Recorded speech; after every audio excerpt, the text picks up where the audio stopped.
നോമ്പ് 5-ാം ദിവസം. നോട്ടം ഇന്ന് തീരെ നിസ്സഹായരായ മനുഷ്യരിലേക്കാണ്.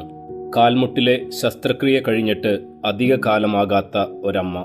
ഒച്ചിഴയുന്നത് പോലെ അത്രയും സാവധാനത്തിലായിരുന്നു അപകടത്തിൽ പെട്ടുകിടക്കുന്ന മകന്റെ ചികിത്സാനുകൂല്യത്തിനായി 4 നിലകളുള്ള കെട്ടിടത്തിന്റെ പടികൾ കയറി മുകളിലെത്തിയത്.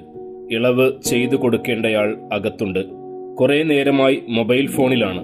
CCTVയിലൂടെ ഈ വൃദ്ധയെ കാണാമെങ്കിലും കാണാനുള്ള അനുവാദം നൽകിയില്ല.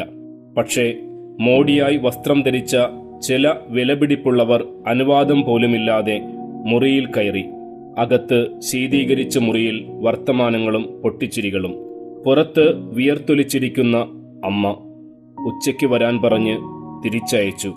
അപകടത്തിൽ കിടക്കുന്ന മകന് ഭക്ഷണമൊക്കെ മേടിച്ചു കൊടുത്ത് വീണ്ടും ഏന്തി വലിഞ്ഞ് എത്തിയപ്പോഴേക്കും അയാൾ ലഞ്ച് ബ്രേക്കിന് പോയെന്ന് പറഞ്ഞു. പണമടക്കാൻ നിർവാഹമില്ലാത്തതുകൊണ്ട് തന്നെ ആ പാവം മൂന്നാമതും വേദന സഹിച്ചും വായു വലിച്ചും വലിഞ്ഞു കയറി. അപ്പോഴേക്കും അടുത്ത മീറ്റിംഗിന് ക്യാബിനിൽ ആളെത്തി. അമ്മയുടെ കയ്യിലിരിക്കുന്ന ആ കടലാസിൽ അകത്തിരിക്കുന്ന ആളുടെ ഒറ്റ സിഗ്നേച്ചർ മതിയായിരുന്നു. ആ മീറ്റിംഗ് തുടങ്ങുന്നതിന് മുമ്പ് 1 മിനിറ്റിനുള്ളിൽ ആ സിഗ്നേച്ചർ നൽകാമായിരുന്നു. പക്ഷേ ആ 1 മിനിറ്റിനുള്ള കരുണ അയാളുടെ കണ്ണിൽ ഇല്ലാതെ പോയി. മീറ്റിംഗ് തീരും വരെ കിതച്ചും കണ്ണു നിറഞ്ഞും പിന്നെയും അവരവിടെ കാത്തിരുന്നു. പ്രിയമുള്ളവരെ, അമ്മയെ 3 വട്ടം 3-ാം നില കയറ്റിയവരുടെ ഗണത്തിൽപ്പെട്ടവരോടൊക്കെ സ്വർഗത്തിലെ വാതിലിന് മുമ്പിൽ ദൈവവും ചിലപ്പോൾ കുറെ നേരം കാത്തിരിക്കാൻ പറയും. നിശ്ചയമായും നിസ്സഹായരായ നിരവധി പേരുണ്ട് നമ്മുടെ ചുറ്റിലും. ദയാപൂർവം നാം അവരോട് പെരുമാറുന്നുണ്ടോ, ദാനധർമ്മങ്ങൾ ചെയ്യുന്നുണ്ടോ എന്നൊക്കെ ദൈവത്തിന്റെ കണ്ണുകൾ സദാ ചികഞ്ഞുകൊണ്ടിരിക്കും. സ്വർഗത്തിലേക്ക് പ്രവേശിക്കുവാനുള്ള യോഗ്യത ഉറപ്പാക്കുന്നത് ദയ എന്ന കുഞ്ഞു വാക്കിനോട് നമ്മൾ എത്രമാത്രം നീതി പുലർത്തുന്നു എന്നതിനെ ആശ്രയിച്ചായിരിക്കും. അന്ത്യവിധിയിൽ സ്വർഗത്തിൽ കയറിപ്പറ്റാനുള്ള മാനദണ്ഡങ്ങളായി മത്തായിയുടെ സുവിശേഷം 25-ാം അധ്യായത്തിൽ ക്രിസ്തു വ്യക്തമായി 6 കാര്യങ്ങൾ പറഞ്ഞിട്ടുണ്ട്.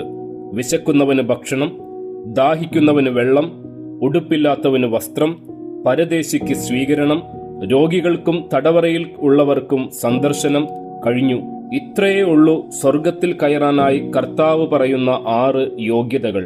കാരണം അടുത്ത് ജീവിക്കുന്നവരിൽ ക്രിസ്തുവിനെ കാണാത്ത ഒരാൾക്ക് സ്വർഗീയ ദർശനം സാധ്യമല്ലെന്ന് ക്രിസ്തുവിന് നന്നായി അറിയാം. ഒരാഴ്ചയിൽ ഒരിക്കലെങ്കിലും നിങ്ങളുടെ ദേവാലയങ്ങളിലോ വീട്ടുമുറ്റത്തോ ഡ്രൈവിംഗിനിടയിലോ ജോലിയിടങ്ങളിലോ പത്രത്താളുകളിലോ വാട്സാപ്പ് മെസ്സേജുകളിലോ ഇവർ നിശബ്ദരായി കയറിയിറങ്ങി പോകുന്നുണ്ട്. സ്വന്തം തിരക്കുകൾക്കിടയിൽ സ്വല്പനേരമെങ്കിലും അവർക്കായി ചെലവഴിക്കണം. കാണാൻ ഒരു 3-ാം കണ്ണും കേൾക്കാൻ ഒരു ഹൃദയവും സഹായിക്കാൻ ഒരു മനസ്സുമുണ്ടാകണം.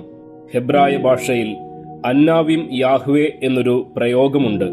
ദൈവത്തിന്റെ ദരിദ്രർ, അതായത് ദൈവത്തിൽ മാത്രം ആശ്രയമുള്ള ദരിദ്രരും നിസ്സഹായരായവരും തഴയപ്പെട്ടവരും.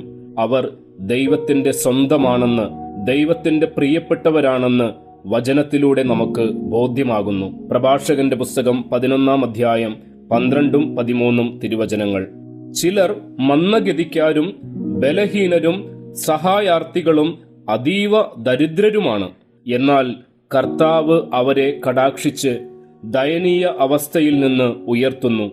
അനേകരെ വിസ്മയിപ്പിക്കുമാറ് അവിടുന്ന് അവർക്ക് മാന്യസ്ഥാനം നൽകുന്നു. ദൈവം അത്രയേറെ അവരെ ശ്രദ്ധിക്കുമ്പോൾ കുറഞ്ഞപക്ഷം ഈ നോമ്പുകാലത്തെങ്കിലും ഇത്തിരി കൂടി നാമും അവരെ ശ്രദ്ധിക്കേണ്ടേ. ആമേൻ.